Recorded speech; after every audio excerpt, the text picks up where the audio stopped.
I've had this amazing career, and it's been fun until now. It's time for me to retire. I'm not appreciated anymore, but I'm scared of the future. We get that. We want to touch on the most sensitive part of this conversation. I'm not appreciated anymore. Cut that out. That's just beating a drum that doesn't serve you and playing a violin that doesn't apply. So what makes you say that? Do you believe that you are an expanding being? Yes. And do you believe that no matter what you're doing, that you're launching rockets of desire? Absolutely. And are you trying to tell us, oh, we gave ourselves away. Do you think that the life that you've lived, even with this career that you've enjoyed, that has caused you to launch so many rockets of desire into your vibrational reality, what we call the vortex, do you think that those things have an expiration date on them? In other words, is there somewhere in that vortex, is there a retirement sign? No. And do you think that the life that you've lived has caused you to create beyond the specific work that you are doing every day? I do.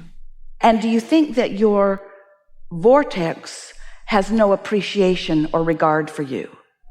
Do you think your inner being has no regard for you? So what was that "I'm feeling sorry for myself" comment all about? Oh, the answer was in the question. Yes. I'm feeling sorry for myself, and it's being carried But why? So if we apply this new thing that we're asking you for, now, if we apply it right now, it's a little hard, but we're going to back up with you a little bit and show you how it works. When we ask you to ask yourself, is this a satisfying thought? No, this is a feeling sorry for myself thought. Well, you know what a feeling sorry for myself thought is? That means you're nowhere near the thought that your inner being is having about this. We have some questions for you. How long have you worked at this place? Almost 11 years. And during that time, did you ever one time wish for more freedom? Yes. Bam! Into the vortex. During that time, did you ever acknowledge that you have more to give than the confines of that particular place can receive from you? Absolutely. Bam! Into the vortex. So we could go on. It's a lot of fun. So you acknowledge that through that 11 years and even beyond, that you have been creating a vortex. We happen to know that your vortex will keep you happy for 20 or 30 years. So we think it can carry you on a little longer than in the next, how long before they kick you out? Probably another 6 or 7 or 8 months. Can you accept that you have created something that goes past that? Yes. And so when you say, but I'm scared, it's because you can't yet see it and hear it and smell it and taste it and touch it. But do you acknowledge it? Do you accept it? Does it make sense to you? Completely. So could it be an adventure that you're on your way to? Could this be a puzzle that you're putting the pieces together? Could there be inspiration that's flowing to you? Could be a fun thing as it unfolds? All satisfying thoughts. Or do you choose to take it as an insult? Did someone walk up to you and say, you know, we've stopped appreciating you and therefore it's time for you to retire? Did anybody say that to you? No. Then why are you saying it to you? Why are you making that stuff up? Because no one tells me they appreciate me, but... Well, they're too busy looking for their own stuff in their own piles. Everyone, or nearly so, is pretty self-oriented. And we know you've heard us say, because you've been listening to us for a while, that most of you are looking for love in all the wrong places. Because you know who knows what your future is? Your inner being. You know where the information is? In your vortex. You know how happy all of us are about what's ahead of you? Happier than we can describe in words. That's the gang you want to party with, not the people that are still bogged down wishing they were dead at work. We're kidding a little. Just a little. You see what we're getting at? Yes. When most people do some version of what you're doing, they feel underappreciated because hardly anyone has the need or the discipline or has made the decision to hold you as their object of attention. And so since they're not holding you as their object of attention and you're counting on them for your support, then you could feel a little less cared for. And so are you saying to us that even though they haven't been saying appreciative words to you, that you've just been supported by the structure of the organization? In other words, at least there's a place for me to go. Yes. And a place for me to move things around where there's some compensation in response to the things that I've moved around. But can you feel how paltry and minuscule and mediocre that is in relationship with all of the power of your vortex, all the love of your vortex, all the knowing of your vortex? You've got something so much brighter, so much better, so much more rewarding, something so much more satisfying. And you know, almost everybody's running around wanting to be appreciated. I need you to appreciate me. And you know what the secret to living happily ever after is? For you to be the appreciator. For you to find the object of attention to which you can flow the energy of source, who is in the appreciation mode all the time, funneled right through you to something. That's what opens you up. That's what rings your bells. But if you're trying to appreciate yourself or trying to get somebody else to appreciate you, that's the hardest of all, you see.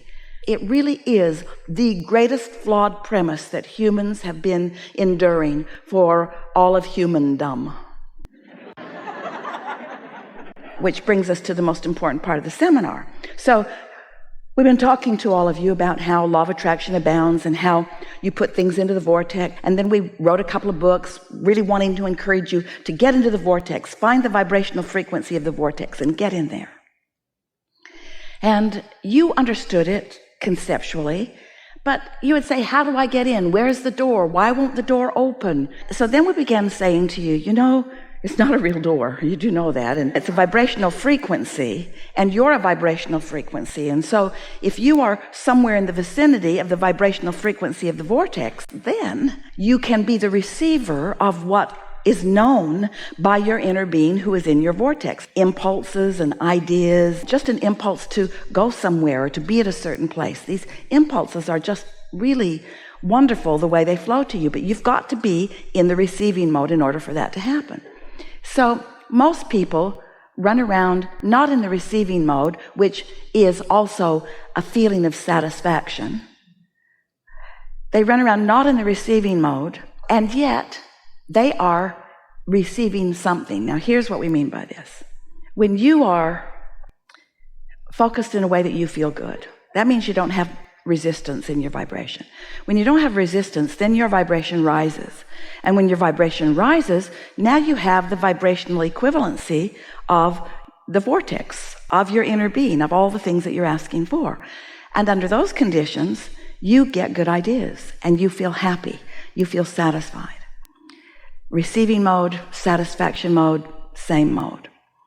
So we want to call that under the influence.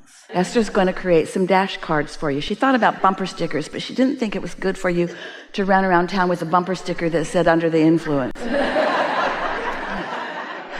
She has some dash cards that say things are always working out for me. And when you look at the card, you can't read it because it's all backwards. But when you lay it on your dash of your car and it reflects onto the glass, then you can read. And so under the influence, because we've been asking her, and we're asking you, and she wants you to ask you, I know that I'm under the influence, but under the influence of what? Because if you're awake, you're broadcasting, and if you're broadcasting, you're receiving. And if you're receiving, you're under the influence, and law of attraction will make sure that you can feel it strong, because law of attraction just causes momentum about whatever it is you are thinking about, yes?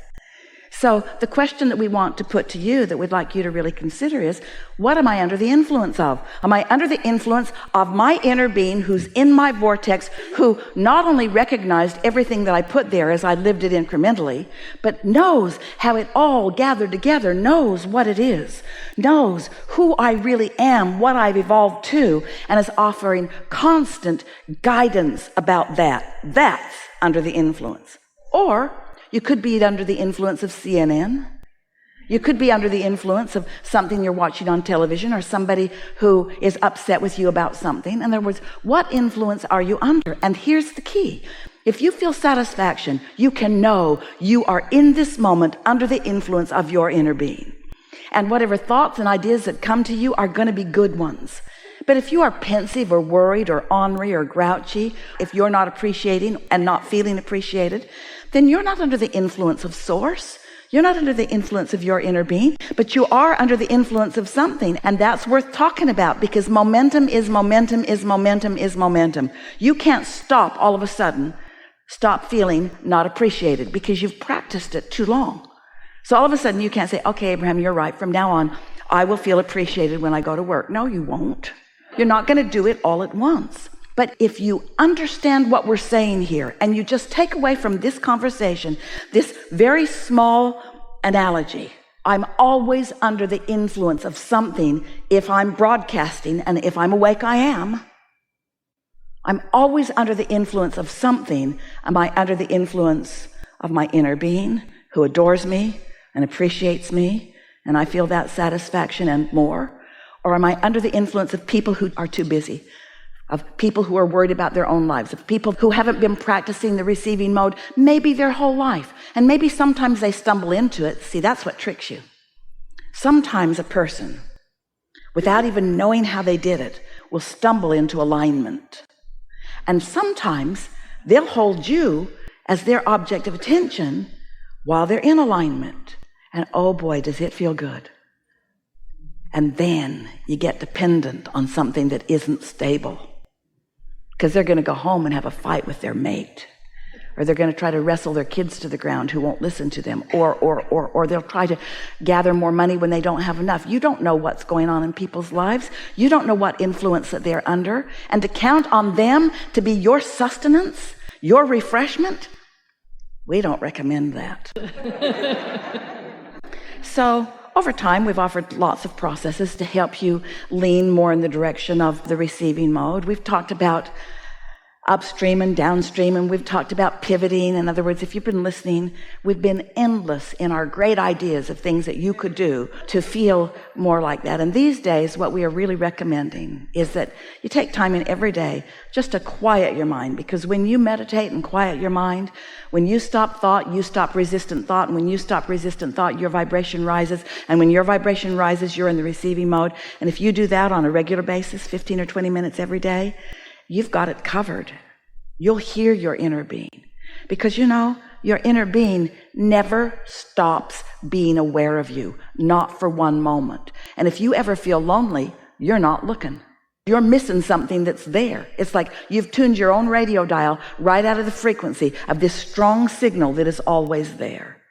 So sometime soon, you could come to the hot seat and you could say, nothing in my world is the same. I don't live in the same place I used to live, and I don't go to the same place to work that I used to, but I am so fulfilled and satisfied, and I stopped caring about appreciation from others because they're not reliable.